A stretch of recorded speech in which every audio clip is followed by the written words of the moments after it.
Chances are, when you think of the Ready to Rumble series, you instantly think of the Dreamcast version.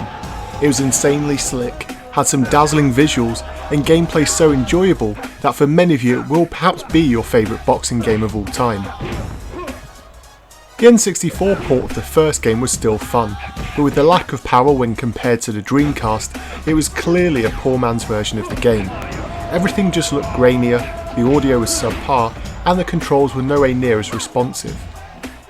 With Ready to Rumble becoming a smash hit, it was no surprise that Midway, known for quick turnaround of sequels, wanted to cash in on the craze, and just a year later Ready to Rumble Boxing Round 2 was on store shelves. Often with sequels the theory goes if it ain't broke don't fix it, and it seems that Midway 2 felt this way. Right off the bat I will say if you own a Dreamcast or a PlayStation 2 then they are the versions of this game to pick up. But this is an N64 channel, and so let's cast our eyes over this follow-up to see if it's even a shade as good as the other ports. There are 4 game modes to play and they remain as frantic as they were in the first game. Exhibition sees you pick your fighter and enter the ring to go blow to blow with the returning cast of boxers you loved from the year before. This time around though there are some hidden fighters to unlock who range from the serious to the absolute ridiculous. I won't drop any spoilers here, but let's just say some of these celebrity appearances really do date this game to the year 2000. Like all good fighting games, the characters really do play differently depending on how you prefer to play. You have the thick, set toe-to-toe characters with limited reach and slow movement who could punch their way through a brick wall. On the other hand, you have the speed-based characters who are better suited to dancing around your opponent and hitting quick-fire shots before retreating. Whilst the mix of characters is good, some are far too overpowered for their own good. It's not always about finding a character who you're good with, it's about choosing which of the imbalanced characters you prefer to look at. To help balance the gameplay there are a wealth of combos and special punches to throw, which you will need to master especially when you enter the career mode.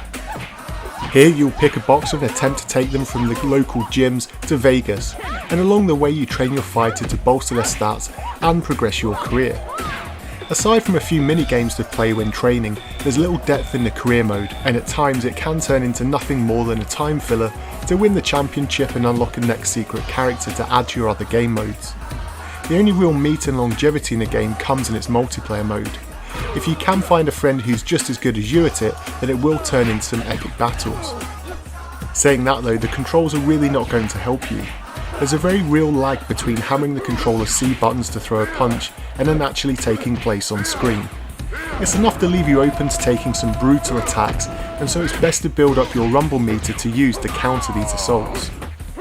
Visually the game also falls far short in comparison to the next generation of consoles, but it's not to say it's not a good looking game. The level of animation for each character is superb, and they all have their own unique style of throwing punches and moving around the ring. Like games such as WWF Warzone, the graphical power has been put into making some realistic looking character models and textures to go around them. Everything outside of the ring however looks frankly terrible, and luckily you'll rarely notice these unless you look hard. The same theory can be applied to the game's audio.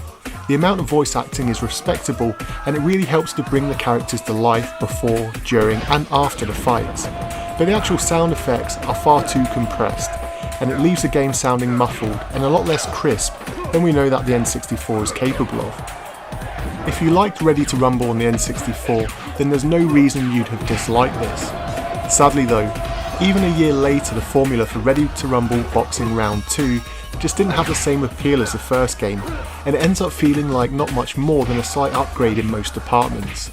And so for today's topic of conversation, I'd love to know if you think having celebrity characters in games helps or hinders them. There are a handful in Ready to Rumble Boxing Round 2, but there are many other examples where celebrities throw their likeness into gaming form to mixed results. And so as always, let me know your thoughts in the comments section down below, and until next time.